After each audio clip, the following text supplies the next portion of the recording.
नमस्कार दोस्तों, आप सभी लोगों का स्वागत है आपके अपने यूट्यूब स्टडी विथ मंतोष में। अभी तक हम लोग ज्योग्राफी के क्वेश्चन देख रहे थे जो टीएसटी पीएसटी ईएलटी ग्रेड, ठीक, और डीएसएसबी, बीपीएससी,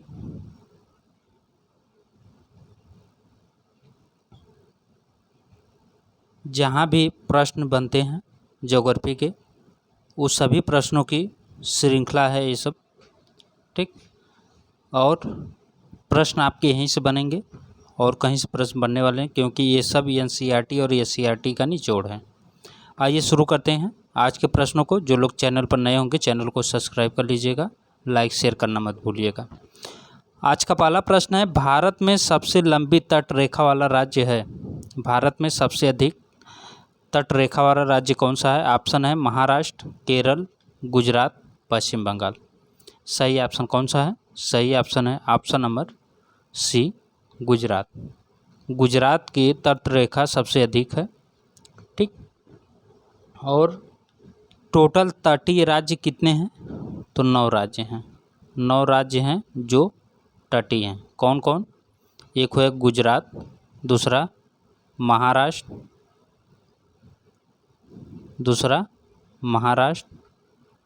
फिर गोवा, कर्नाटक, केरल,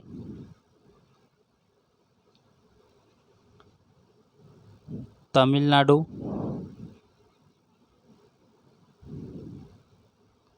आंध्र प्रदेश,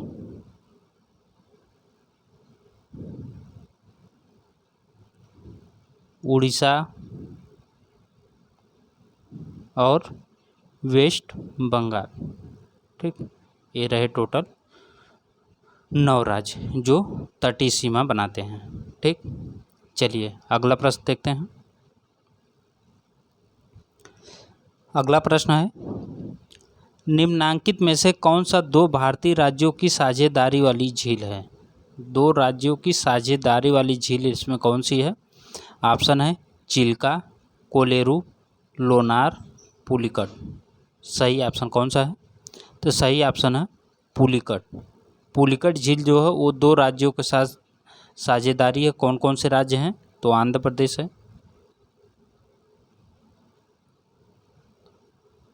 आंध्र प्रदेश और तमिलनाडु, ठीक। ये 2 राज्य हैं जिनके साथ ये सीमा बनाती। ये एक लैगून झील है। कैसी झील है? तो लैगून झील है, ठीक। ये लैगून झील।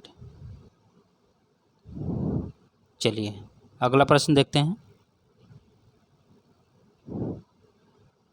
प्रश्न है, निम्नलिखित में से कथन नाथुला दर्रा के बारे में सही कौन सा है? देखिए इसमें कारण क्या है ना कि जो कठिन प्रश्न होते हैं ना उसी को सब लोग पढ़ते हैं और उसको सब लोग कर लेते हैं, लेकिन जो नॉर्मल क्वेश्चन फंस जाते हैं उसको जो है कि कहीं ना कहीं गलत लोग कर देते हैं। क्यों? क्योंकि उसको देखे नहीं रहते हैं, दिमाग से उतर जाता है, ठीक। इसीलिए मैं सभी क्वेश्चन को मिक्सर करके लेके चलता हूँ ताकि हर समय जो है ये भी क्वेश्चन नॉर्मल वाला भी बना रहे और जो कठिन क्वेश्चन है वो भी दिमाग में बना रहे।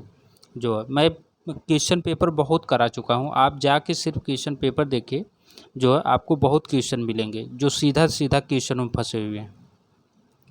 आइए देखते हैं नाथुला दर्रा के बारे में। यह सिक्किम को तिब्बत से जोड़ता है। यह प्राचीन रेशम मार्ग का मुख्य मार्ग है। यह वर्ष 2006 में फिर से खोला गया। कोट का सही प्रश्न का आंसर बताना है। 1 2 3 सही है, 1 2 सही है, 2 3 सही है, केवल 1 और 3 सही है। तो इसमें कौन सा सही है ये आपको बताना है। तो इसका सही ऑप्शन हो जाएगा ऑप्शन नंबर 1 2 3, ठीक। 1 2 3 तीनों सही है। नाथुला दर्रा जो है वो सिक्किम को तिब्बत से जोड़ता है। सही बात है क्योंकि ये सिक्किम में है, ठीक।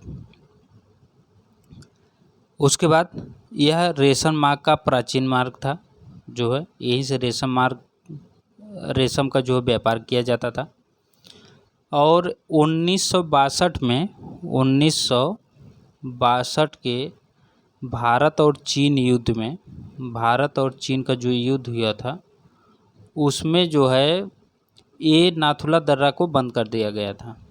ठीक, लेकिन 2006 में 44 वर्ष बाद इसको फिर से खोला गया। ये तीनों सही है। चलिए अगला देखते हैं। अगला प्रश्न है कि रोहतांग दर्रा अवस्थित है। रोहतांग दर्रा कहाँ अवस्थित है? ऑप्शन है हिमाचल प्रदेश, जम्मू कश्मीर, सिक्किम, उत्तराखंड। तो इसका सही ऑप्शन कौन सा है? तो इसका सही ऑप्शन है रोहतांग दर्रा बहुत फेमस है, हिमाचल प्रदेश में है।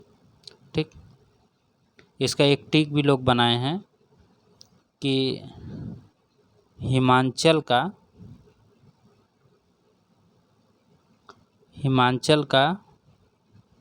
रोहित बड़ा शरारती है। ठीक, क्योंकि हिमाचल में रोहतांग और बड़ा लाचला है, इसी पे बना हुआ है। ठीक, चलिए अगला देखते हैं प्रश्न। अगला प्रश्न है भारत के एक क्षेत्र की निम्नलिखित विशेषताएं हैं। किसकी ये विशेषता है उसके बारे में आपको बताना है। ऑप्शन है उष्ण और आर्द्र जलवायु, 200 सेंटीमीटर वार्षिक वर्षा, 1100 मीटर तक की ऊंचाई के पहाड़ी ढाल, 15 डिग्री से 30 डिग्री सेंटीग्रेड वार्षिक ताप परिसर। अब ये कह रहा है कि निम्नलिखित उपजों में से कौन सी एक उपज आप उपर्युक्त वर्णित क्षेत्र में अत्यधिक संभाव्य पाएंगे। इसमें कौन सा है जो संभाव्य है? तो इसका सही ऑप्शन कौन सा हो जाएगा? देखिए इसका सही ऑप्शन है ऑप्शन नंबर सी, काली मिर्च। काली मिर्च जो है ये सब काली मिर्च में पाई जाती है।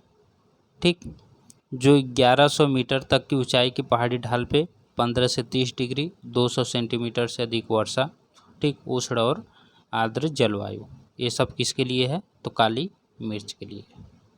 ठीक, अगर बात करें सरसों, कपास, तंबाकू, ठीक, तो इस सब के लिए 75 सेंटीमीटर वार्षिक वर्षा की आवश्यकता होती है। ठीक, चलिए आगे देखते हैं। अगला प्रश्न है कथनों पर विचार करना है।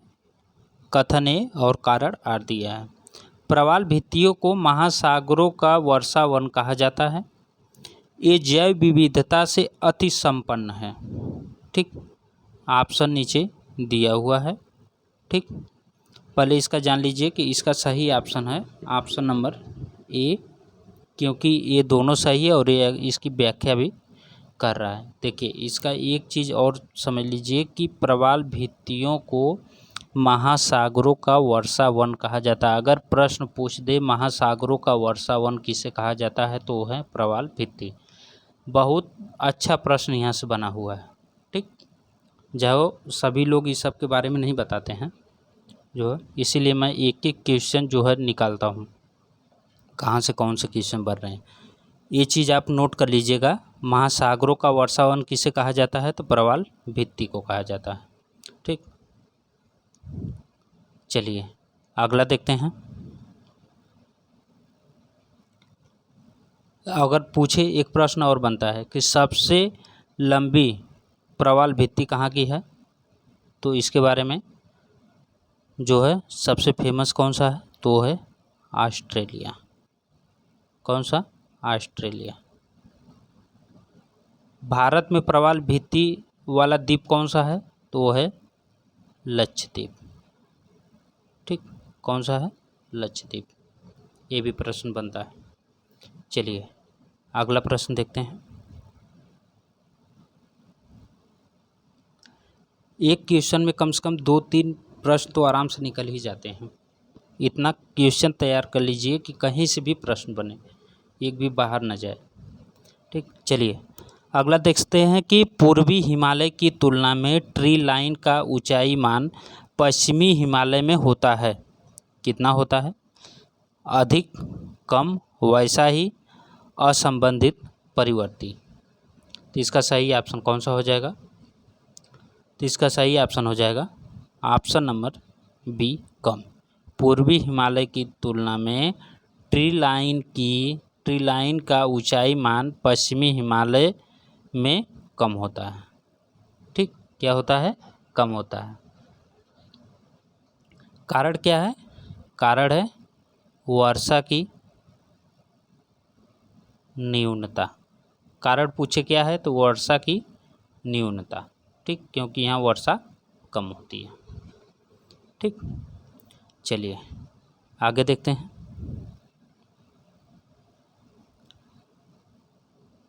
अगला प्रश्न है, अम्लीय वर्षा का मुख्य कारण क्या है? तो अम्लीय वर्षा का मुख्य कारण क्या है? ऑप्शन है मीथेन और नाइट्रोजन ऑक्साइड का संकेंद्रण, कार्बन मोनोऑक्साइड और कार्बन डाइऑक्साइड का संकेंद्रण, नाइट्रोजन ऑक्साइड और सल्फर डाइऑक्साइड का संकेंद्रण, कार्बन डाइऑक्साइड और सल्फर ऑक्साइड का संकेंद्रण। तो इसमें सही कौन सा है? तो इसका सही ऑप्शन है ऑप्शन नंबर सी। अम्लीय वर्षा का मुख्य कारण है नाइट्रोजन ऑक्साइड और सल्फर ऑक्साइड का संकेंद्रण। ठीक, चलिए अगला देखते हैं। अगला प्रश्न है कोपेन की जलवायु से संबंधित है। ठीक, प्रश्न है कि कोपेन के जलवायु के वर्गीकरण के अनुसार निम्नलिखित में से कौन सा एक उत्तर बंगाल समेत उत्तर पूर्वी भारत का उपयुक्त वर्णन है। पूछ रहा है कि कोपेन के जलवायु के अनुसार निम्नलिखित में से कौन सा उत्तर बंगाल समेत उत्तर पूर्व भारत का उपयुक्त वर्णन है। ऑप्शन है उष्णकटिबंधीय मानसून वर्षावन, उपोष्ण मानसून वर्षावन, शुष्क शीतकाल युक्त आर्द्रोपोष्ण, उष्णकटिबंधीय आर्द्र एवं शुष्क जलवायु। इसका सही ऑप्शन कौन सा हो जाएगा? तो इसका सही ऑप्शन हो जाएगा उत्तर बंगाल समेत उत्तर पूर्व भाग का सही ऑप्शन हो जाएगा ऑप्शन नंबर सी, शुष्क शीतकाल युक्त आर्द्र उपोष्ण CWG। ठीक, जो ये उत्तर मैदान वाले क्षेत्र से पूरा बना हुआ है। ठीक, ये वाला क्षेत्र जो है AMW, ये मानसूनी क्षेत्र है जिसमें आपका पश्चिमी घाट वाला एरिया आ जाएगा। ठीक,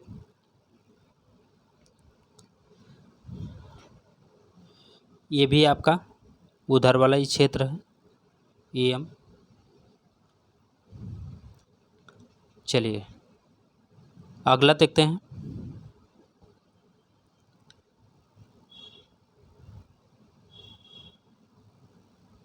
अगला प्रश्न है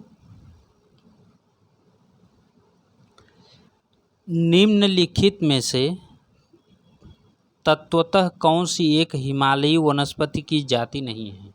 हिमालयी वनस्पति की जात कौन सी नहीं है? ऑप्शन है junior, mahogany, silver fir, spruce. इसका सही ऑप्शन कौन सा है? तो हिमालयी वन का जो उपजाति नहीं है वो है महोगनी। महोगनी जो है ये नहीं है, क्योंकि महोगनी जो है ये उष्णकटिबंधीय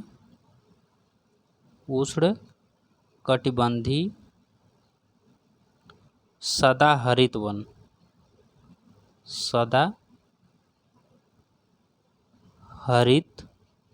वन के क्षेत्र में ये आती है। ठीक, और ये पाई कहाँ जाती हैं? तो ये पाई जाती हैं अंडमान निकोबार में, अंडमान निकोबार वाले क्षेत्र में। ठीक, चलिए अगला प्रश्न देखिए। अगला प्रश्न है भारत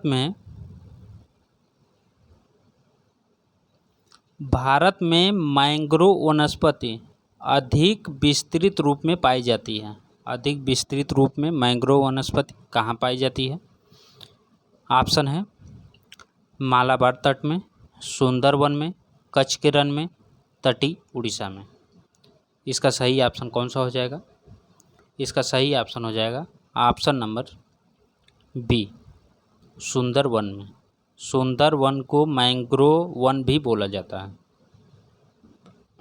ठीक, सही ऑप्शन हो जाएगा सुंदरवन। चलिए, मालाबार तट कौन सा है? तो ये है केरल का। ठीक, कच्छ का रण ये गुजरात में है। ये तटीय उड़ीसा वाला क्षेत्र है। चलिए अगला प्रश्न देखते हैं। प्रश्न पूछा है कि लातूर किस प्रांत में है?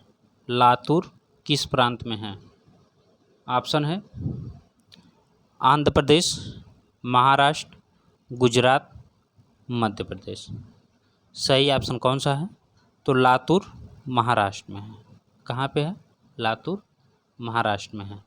1993 में भयंकर भूकंप आया था। कहाँ पे? भयंकर भूकंप आया था लातूर में। ठीक, बहुत तबाही हुई थी उस समय यहाँ पे। अगला प्रश्न है, निम्नलिखित में से कौन सा मृदा से संबंधित है? कौन है जो मृदा से संबंधित है? ऑप्शन है इडेफिक, क्लाइमेटिक, बायोटिक, टोपोग्राफी। इसका सही ऑप्शन कौन सा है? सही ऑप्शन है ऑप्शन नंबर ए, इडेफिक। मृदा से संबंधित जो है वो है इडेफिक। ठीक, चलिए अगला देखते हैं। अगला प्रश्न है कि पौधों को सबसे अधिक पानी किस मिट्टी में मिलता है? पौधों को सबसे अधिक पानी किस मिट्टी में मिलता है? ऑप्शन है चिकनी मिट्टी, पांसु मिट्टी, बलुई मिट्टी, लोम मिट्टी। तो इसका सही ऑप्शन कौन सा है? सही ऑप्शन है ऑप्शन नंबर ए, चिकनी मिट्टी। चिकनी मिट्टी जो है वो नमी धारण करके रखती है। ठीक, इसीलिए इसमें पौधों को सबसे अधिक जो है पानी मिल जाता है। किसमें? चिकनी मिट्टी में। चलिए अगला प्रश्न देखते हैं। अगला प्रश्न है कि लैटेराइट मिट्टियों के बनने में निम्नलिखित प्रकार के प्रदेशों में से कौन सा सहायक है? इसमें कौन सा सहायक है जो लैटेराइट मिट्टी बनने में उपयुक्त है? ऑप्शन है विरल वर्षा और उच्च तापमान प्रदेश, उच्च वर्षा एवं उच्च तापमान प्रदेश, गहन कृषि प्रदेश, अतिचारण प्रदेश। इसका सही ऑप्शन कौन सा है? तो इसका सही ऑप्शन है ऑप्शन नंबर बी, उच्च वर्षा एवं उच्च तापमान प्रदेश। लैटेराइट मिट्टी के बनने में सहायक होता है। ठीक, चलिए इसमें होता क्या है? इसमें बारिश के साथ साथ चूना और सिलिका तीव्र निच्छादित हो जाते हैं इसमें से। इसमें लैटेराइट मिट्टी में से। ठीक, चलिए अगला प्रश्न देखते हैं। अगला प्रश्न है कि ह्यूमस उदाहरण है। तो ह्यूमस किसका उदाहरण है? ऑप्शन है मृदा संरचना का, क्रिस्टलाइट का, जैविक कोलाइट का, उपयुक्त में से कोई नहीं। सही ऑप्शन कौन सा है? सही ऑप्शन है ऑप्शन नंबर सी, जैविक कोलाइट का। ह्यूमस एक उदाहरण है किसका? जैविक कोलाइट का। ठीक, चलिए अगला प्रश्न देखते हैं। अगला प्रश्न है कि रेगड़ मृदा किसकी कृषि के लिए सर्वाधिक उपयुक्त होती है? ठीक, तो किसके लिए उपयुक्त होती है? यहाँ पे रेगड़ लिखा है, ये होना चाहिए क्या? रेगुर मिट्टी होना चाहिए क्या? रेगुर मिट्टी। रेगुर की जगह अगर रेगड़ भी लिख दे तब भी जो है आप कपास समझ लीजिएगा कि वही लिखा है। ठीक, कुछ भी नाम ये लोग हिंदी में बदल के लिख देते हैं। सही ऑप्शन है कपास। रेगड़ मृदा या रेगुर मृदा या काली मिट्टी इसे काली मिट्टी भी लिख सकता है, ठीक, और इसे कपासी मिट्टी भी लिख सकता है, ठीक। ये है इसके कई नाम, ठीक। चलिए, अगर ये पूछे कि काली मिट्टी का निर्माण कैसे होता है, तो इसका निर्माण होता है ज्वालामुखी से। कैसे होता है? ज्वालामुखी से। चलिए अगला देखते हैं। अगला प्रश्न है, निम्नलिखित नदियों में से किस एक पर बहुउद्देशीय परियोजना के अंतर्गत टीकरपारा और नरोंज बांधों का निर्माण हुआ है? ऑप्शन है दामोदर, कोसी, महानदी, सतलज। इसका सही ऑप्शन कौन सा है? सही ऑप्शन नंबर सी, महानदी, ठीक। कौन सी नदी है? वो महानदी। टीकरपारा और नरोंज बांधों का निर्माण हुआ किस पे? महानदी पर, ठीक। चलिए अगला प्रश्न देखते हैं।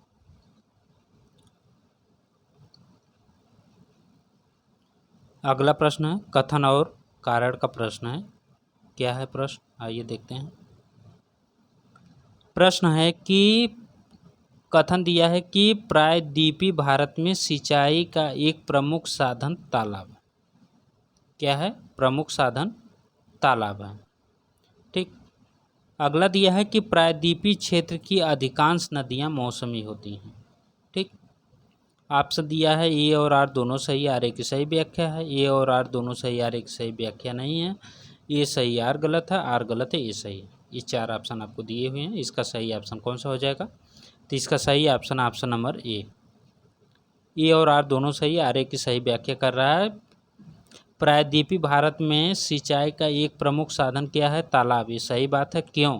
क्योंकि प्रायद्वीपीय क्षेत्रों की अधिकांश नदियाँ मौसमी हैं, ठीक। यहाँ पे क्योंकि अगर लगा देंगे तो अगर व्याख्या कर रहा है तो क्लियर हो जाएगा। सिंचाई का एक प्रमुख साधन तालाब है। तालाब है क्यों है? तो क्योंकि जो है यहाँ पे जो नदियाँ हैं वो मौसमी हैं। नदियों में बारिश पानी रहता नहीं है बराबर, ठीक। तो इसका सही ऑप्शन ए और आर दोनों सही, आर ए की सही व्याख्या कर रहा है। चलिए अगला प्रश्न देखते हैं। अगला प्रश्न है फरक्का बैराज का निर्माण हुआ है। फरक्का बैराज का निर्माण कैसे हुआ है? ऑप्शन है पश्चिम बंगाल में सिंचाई जल आपूर्ति हेतु, बांग्लादेश में सिंचाई क्षमता वृद्धि हेतु, हुगली में पर्याप्त जल प्रवाह बनाए रखने हेतु, जल विद्युत उत्पादन हेतु। सही ऑप्शन इसका कौन सा है? सही ऑप्शन है ऑप्शन नंबर सी, हुगली में पर्याप्त जल प्रवाह बनाए रखने हेतु। फरक्का बैराज का निर्माण हुआ है हुगली में पर्याप्त जल प्रवाह बनाए रखने हेतु, ठीक। चलिए, ये मेन कारण यही है। वैसे तो बहुत कारण हो सकते हैं जो है छोटे छोटे जो इसमें दिए हुए होते हैं, लेकिन मेन कारण ये पूछ रहा है तो मेन कारण यही है। चलिए अगला प्रश्न देखते हैं।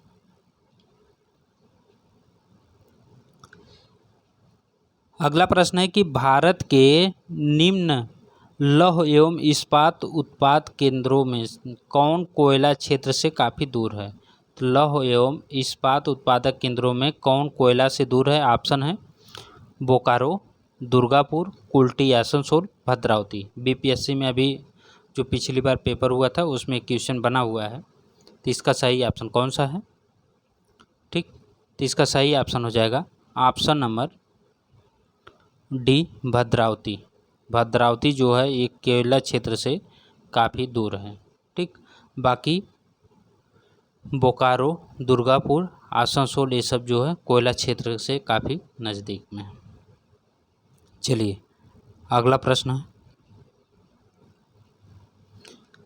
अगला प्रश्न है कि सबसे बढ़िया कोककारी कोयला प्राप्त किया जाता है। कोककारी कोयला सबसे बढ़िया कहाँ से प्राप्त किया जाता है? ऑप्शन नेवेली से, रानीगंज से, सिंगरौली से, झरिया से। सही ऑप्शन इसका कौन सा हो जाएगा? तो इसका सही ऑप्शन है सिंगरौली से। कहाँ से? सिंगरौली से जो है प्राप्त होता है, ठीक। चलिए अगला देखते हैं। अगला प्रश्न है, भारत की निम्नलिखित नदियों में से कौन हिमालय की सभी श्रेणियों को काटती है? हिमालय की सभी श्रेणियों की कौन सी नदी काटती है? ऑप्शन है रावी, सतलज, ब्यास, चीनाब। सही ऑप्शन कौन सा है? सही ऑप्शन है ऑप्शन नंबर बी। सतलज नदी जो है वो हिमालय की सभी श्रेणियों काटती है, क्योंकि रावी वो ऊपर से निकलती नहीं है, ब्यास भी उधर से नहीं निकलती है, चीनाब भी नहीं निकलती, तो ये तीनों तो काट नहीं सकती हैं। ठीक, क्योंकि इनका उद्गम भारत में है और इसका उद्गम जो है वो कैलाश श्रेणी से है। ठीक, इसीलिए ये सही है। क्योंकि ये मानसरोवर झील से निकलती है। कहाँ से? मानसरोवर, राकसताल। ठीक, चलिए अगला देखते हैं।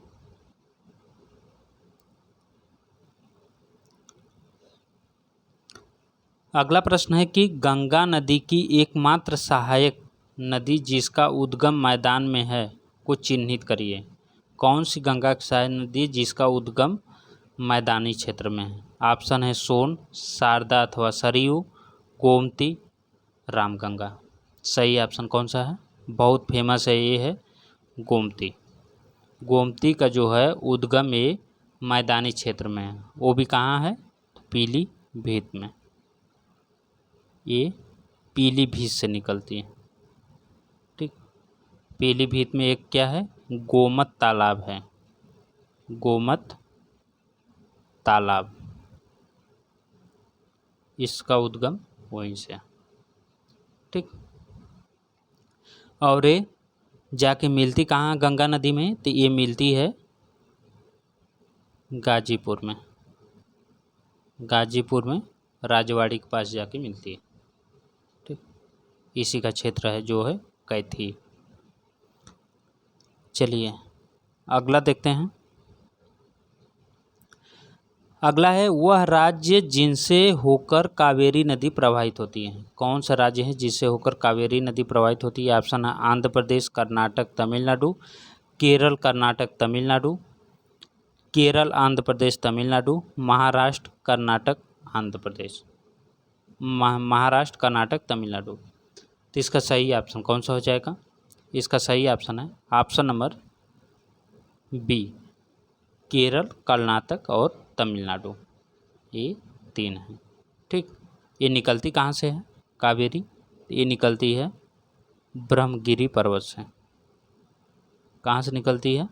ब्रह्मगिरी पर्वत से निकलती है। ठीक, चलिए अगला प्रश्न देखते हैं।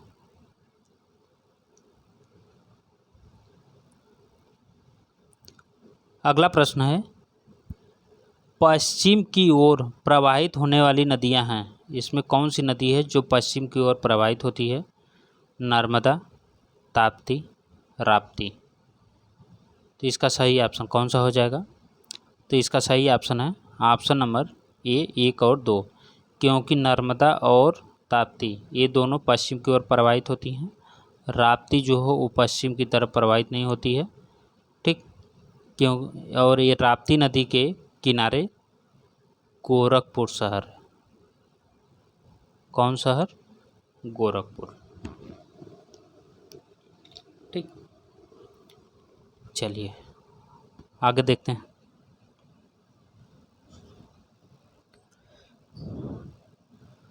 अगला प्रश्न है, निम्नलिखित राज्यों में से कौन से उत्तर प्रदेश के सीमावर्ती हैं? इसमें कौन है जो उत्तर प्रदेश के सीमावर्ती हैं? पंजाब, राजस्थान, छत्तीसगढ़, झारखंड। इसका सही ऑप्शन कौन सा है? 1 2 3 4, 2 3 4, 1 और 4, 1 और 3। सही ऑप्शन इसका कौन सा हो जाएगा? सही ऑप्शन हो जाएगा option number B, Rajasthan, Jharkhand, Chhattisgarh. ये तीन जो हैं ये इसके सीमावर्ती हैं। पंजाब इसमें सीमावर्ती नहीं है। ठीक, चलिए अगला प्रश्न देखते हैं।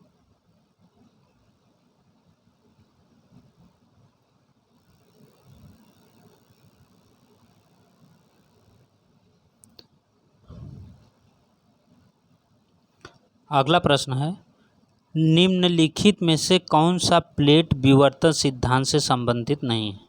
इसमें कौन है जो प्लेट विवर्तन सिद्धांत संबंधित नहीं है? ऑप्शन है महाद्वीपीय प्रवाह, ध्रुवों का भ्रमण, रूपांतरण भ्रंश, सागर नीतल प्रसरण। सही ऑप्शन कौन सा हो जाएगा? सही ऑप्शन है ऑप्शन नंबर बी, ध्रुवों का भ्रमण। ध्रुवों का भ्रमण जो है वो प्लेट विवर्तन सिद्धांत संबंधित नहीं है, बाकी महाद्वीपीय प्रवाह सिद्धांत है, रूपांतरण भ्रंश है, सागर नीतल प्रसर है। ठीक, चलिए अगला देखते हैं।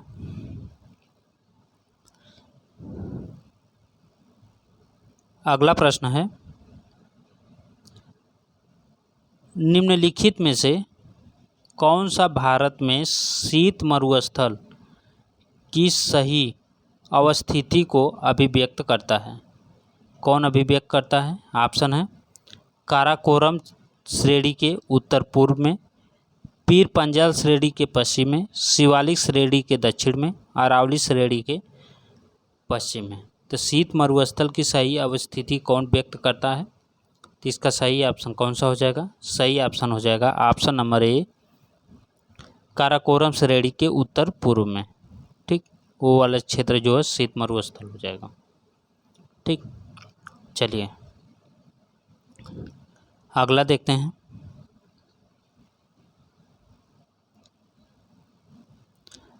अगला प्रश्न है, भारत में निम्नलिखित में से कौन सी पर्वत श्रेणी केवल एक ही राज्य में फैली है? सिर्फ एक राज्य में फैली है, वो कौन सी श्रेणी है? ऑप्शन है अरावली, सतपुड़ा, अजंता, सह्याद्री। इसका सही ऑप्शन कौन सा हो जाएगा? सही ऑप्शन है option number C, Ajanta. Ajanta है जो एक ही राज्य में फैला है, और वो राज्य कौन सा है? वो है महाराष्ट्र। ठीक, सिर्फ ये महाराष्ट्र में फैला हुआ है। ठीक, ये रहा आज के 30 प्रश्नों की श्रृंखला। प्रश्न कैसा लगा कमेंट बॉक्स में ज़रूर बताइएगा। ठीक, अगर NCERT 11-12 का बुक अगर पढ़ना है तो उसको पढ़ा दूँ। अगर ये बात अच्छा लगे आप लोगों को पढ़ना है तो कमेंट बॉक्स में बता दीजिएगा, हम उसको पूरा क्वेश्चन जो है उसमें बताते पढ़ाते हुए चलेंगे। ठीक, फिर मिलेंगे नेक्स्ट वीडियो में, तब तक के लिए नमस्कार।